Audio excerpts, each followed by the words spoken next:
Pada pelajaran pada pagi hari ini, marilah kita berdoa bersama. Bismillahirrahmanirrahim. Rabbi zidni ilma warzuqni fahma waj'alni minas sholihin. Amin. Nah, jangan lupa siapkan alat tulis sama bukunya ya untuk mencatat materi yang Ibu berikan. Pembelajaran hari ini kita akan melanjutkan bab 3, yaitu pewarisan sifat pada makhluk hidup. Nah, kemarin kalian sudah mencari informasi tentang contoh hewan atau tumbuhan hasil pemeliharaan. Lalu, bagaimana mekanismenya? Untuk mengetahui jawabannya, ayo pelajari bab ini dengan semangat. Nah, pada kesempatan kali ini kita akan membahas tentang penerapan pewarisan sifat dalam pemeliharaan makhluk hidup, yang meliputi pewarisan sifat dalam pemeliharaan tanaman dan pewarisan sifat dalam pemeliharaan hewan. Adapun tujuan pembelajaran kita hari ini adalah menjelaskan mekanisme pewarisan sifat dalam pemeliharaan tanaman dan mekanisme pewarisan sifat dalam pemeliharaan hewan. Nah, kemarin kalian sudah mencoba untuk mencari informasi tentang contoh pemeliharaan hewan dan tumbuhan. Lalu, apa sebenarnya pemeliharaan itu? Apa hubungannya dengan pewarisan sifat? Pemeliharaan makhluk hidup adalah suatu upaya pemeliharaan yang dilakukan pada tanaman maupun hewan dengan tujuan untuk menghasilkan individu yang lebih baik dan lebih unggul dari induknya. Nah, dengan adanya hukum pewarisan sifat, manusia memanfaatkannya untuk melakukan pemeliharaan makhluk hidup. Pemeliharaan makhluk hidup mencakup kegiatan pengumpulan dan pemeliharaan plasma nutfah yang dilihat dari fenotip, genotip dan silsilah keluarga, persilangan, dan manipulasi kromosom yang intensif untuk menghasilkan sifat unggul dan penyeleksian terhadap bibit. Pewarisan sifat pada pemeliharaan tanaman. Pemeliharaan tanaman adalah suatu kegiatan untuk mengubah materi genetik dari tanaman untuk tujuan tertentu. Pemeliharaan tanaman bertujuan untuk menghasilkan tanaman yang memiliki sifat lebih unggul. Sifat-sifat unggul yang diinginkan manusia diantaranya adalah yang pertama, dari jenis murni. Yang kedua, resisten terhadap hama maupun penyakit. Yang ketiga, memiliki respon yang baik terhadap pupuk. Memiliki sifat agronomis yang disukai. Kemudian, daya adaptasi terhadap lingkungan yang tinggi dan memiliki daya panen yang melimpah. Kegiatan pemeliharaan tanaman dilakukan dengan beberapa tahap, yaitu yang pertama adalah seleksi massa. Seleksi massa dilakukan dengan cara memilih tanaman dan bahan tanam yang baik. Hibridasi dilakukan dengan cara mengawinkan dua jenis tumbuhan yang sejenis untuk memperoleh organisme dengan sifat yang diinginkan. Kemudian mutasi. Mutasi dilakukan untuk mengubah materi genetik sel tunggal ataupun kromosom. Mutasi dapat dilakukan pada semua bagian tubuh tumbuhan, terutama pada bagian tumbuhan yang aktif membelah. Contohnya pada bagian meristem. Yang terakhir adalah kultur jaringan. Setelah kita memperoleh organisme atau individu tanaman dengan sifat yang diinginkan, kemudian kita akan memperbanyak tanaman tersebut dengan cara kultur jaringan. Nah, kultur jaringan ini dilakukan untuk memperoleh tanaman dengan sifat yang identik dengan induknya dan dengan jumlah yang banyak. Salah satu contoh pemeliharaan tanaman adalah varietas hibrida.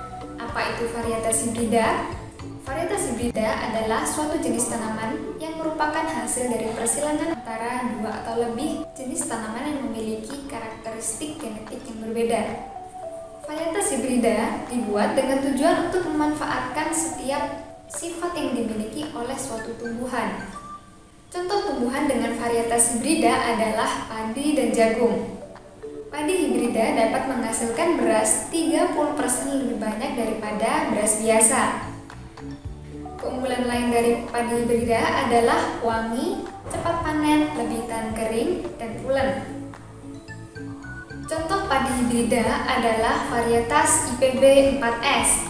Padi ini dikembangkan dalam rangka untuk membantu pemerintah untuk mencegah krisis pangan. Keunggulan daripada padi IPB 4S ini adalah yang pertama, dapat dipanen setelah kurang lebih 112 hari pasca penanaman. Yang kedua, lebih pulen, tahan terhadap hama tungro, dan mampu menghasilkan hasil panen sebesar 10,5 ton per hektar. Selain padi, ada juga jagung hibrida.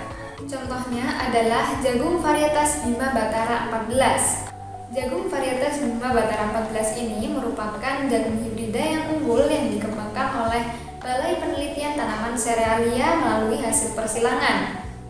Keunggulan dari jagung ini adalah dapat dipanen setelah kurang lebih 95 hari setelah penanaman.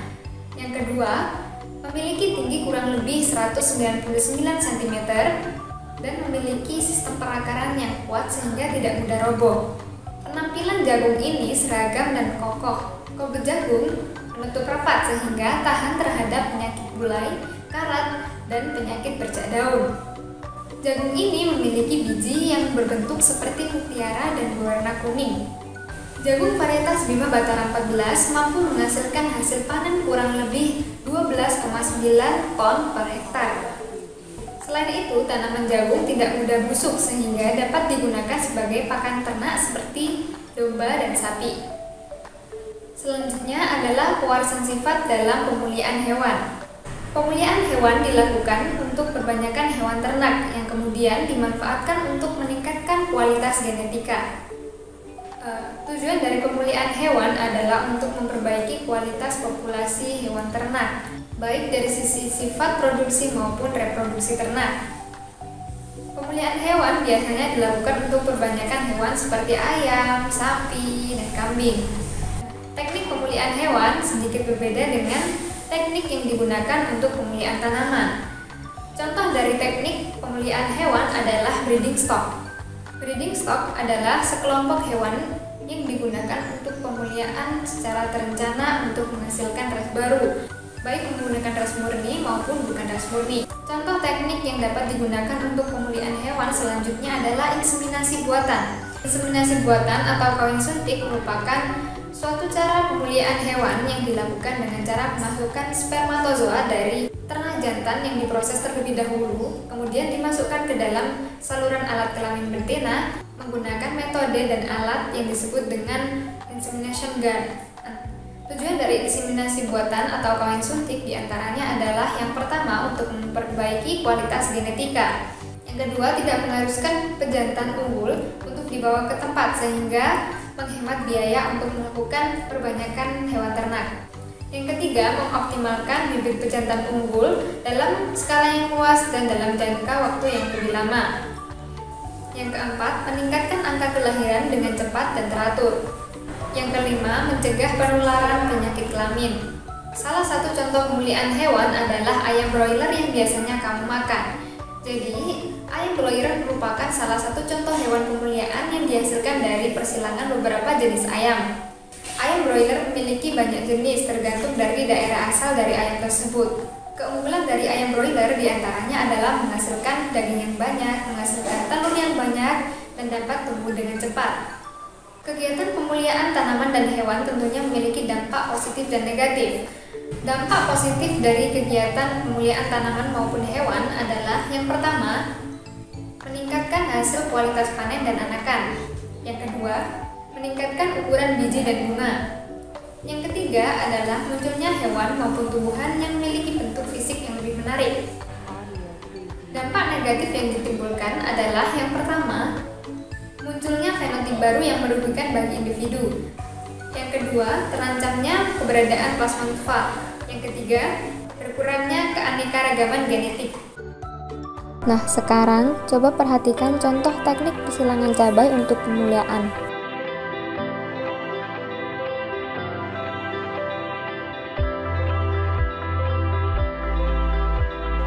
Halo, apa kabar semuanya? Semoga dalam keadaan sehat dan juga bersemangat. Pada kesempatan kali ini, kita akan mempelajari teknik persilangan tanaman cabai sebagai material genetik di dalam pemulihan tanaman. Kegiatan ini bermanfaat untuk memberikan keterampilan di dalam persilangan cabai guna meningkatkan keragaman genetik dalam populasi cabai.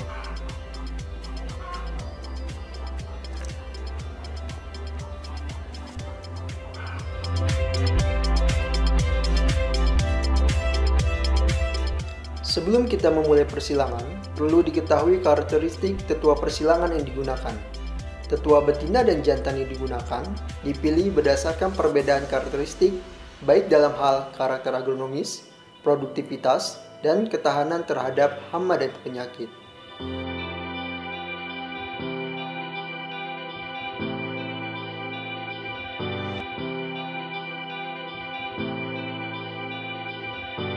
Adapun alat dan bahan yang dibutuhkan di dalam persiapan persilangan cabai antara lain pinset, label persilangan, spidol, alkohol, cawan kecil untuk tempat anter, dan juga jarum steril.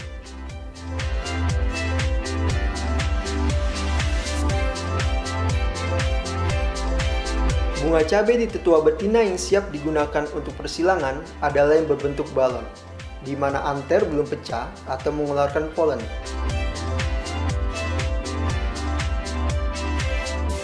Persilangan cabai terbaik dilakukan di pagi hari, mulai pukul 6 hingga pukul 8 pagi. Terdapat dua metode yang dapat diterapkan dalam kastrasi bunga. Pertama metode pinset, dan yang kedua metode pelintir.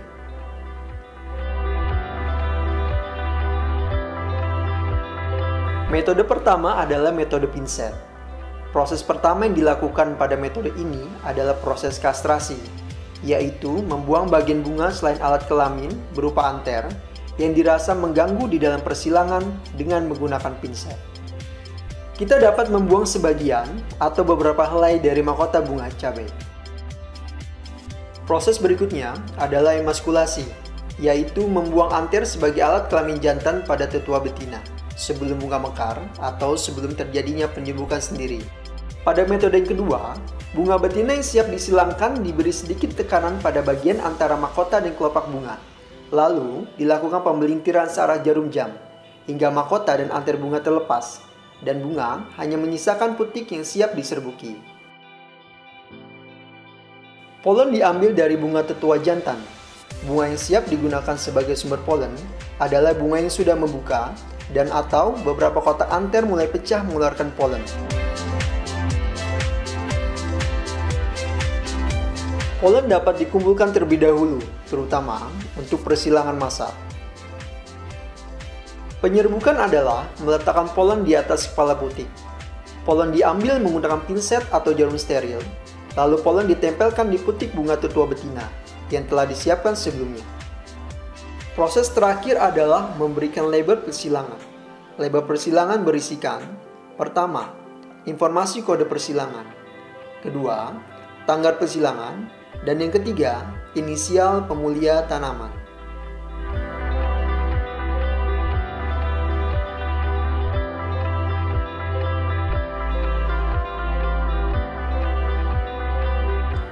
Label dipasang tepat di tangkai bunga, bukan di ranting atau di batang tanaman. Isolasi bunga setelah persilangan dapat menjadi alternatif pilihan bila persilangan dilakukan di lahan terbuka dan terdapat varietas atau galur cabai lainnya. Bunga yang berhasil disilangkan dapat dievaluasi 2-3 hari kemudian dengan tanda bunga tidak rontok dan bakal buah mulai berkembang. Nah, bagaimana? Seru kan belajar pemulihan makhluk hidup? Apakah kamu ingin menjadi pemulia? Kalau kamu ingin menjadi pemulia, kamu harus belajar lebih giat. Dengan demikian, kesimpulan dapat kita ambil dari video ini yang pertama adalah pemulihan makhluk hidup merupakan suatu upaya yang dilakukan oleh manusia untuk mendapatkan kualitas hewan maupun tumbuhan yang diinginkan oleh manusia. Kedua, cara yang digunakan adalah dengan menghilangkan gen-gen yang sesuai sehingga mendapatkan bibit unggul yang kemudian dikembangbiakan sehingga mendapatkan hasil panen maupun anakan yang memiliki kualitas lebih baik. Sekian video kali ini. Sebelum kita mengakhiri perjumpaan kali ini, marilah kita berdoa. Bismillahirrahmanirrahim. Allahumma inni astaudi'uka ma 'allamtani fadhuru ilayya inda hajati fala tansini ya rabbal alamin. Semoga video ini bermanfaat. Tetap semangat belajar. Wassalamualaikum warahmatullahi wabarakatuh.